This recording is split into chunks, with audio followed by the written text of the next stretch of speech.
এবং বিএনপি 17 বছর রাষ্ট্রীয় ক্ষমতার বাইরে ছিল।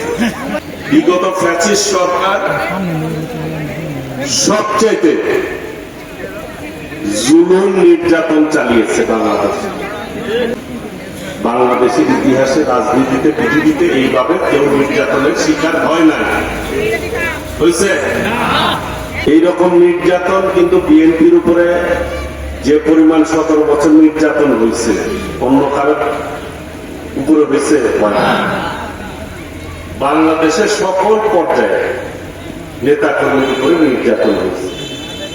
সবচেয়ে নির্যাতিত পরিবার হচ্ছে শহীদ রাষ্ট্রপতি জিয়াউর রহমানের পরিবার, দেশনেত্রী বেগম খালেদা জিয়া এবং মাননীয় প্রধানমন্ত্রী দেশনায়ক তারেক রহমান পরিবারের।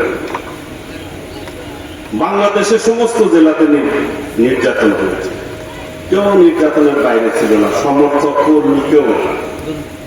তার মধ্যে সবচেয়ে জেলা লেভেলে, থানা লেভেলে সবচেয়ে নির্যাতনের শিকার হয়েছে গোপালপুর এবং ষড়যন্ত্র সবচেয়ে বেশি। আমার ভাই যখন জেলে যায়,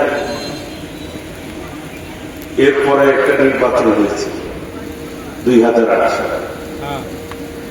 সেই নির্বাচনে আমি নির্বাচন করেছি। দলের মধ্যে বিভিন্ন ষড়যন্ত্র হয়েছে।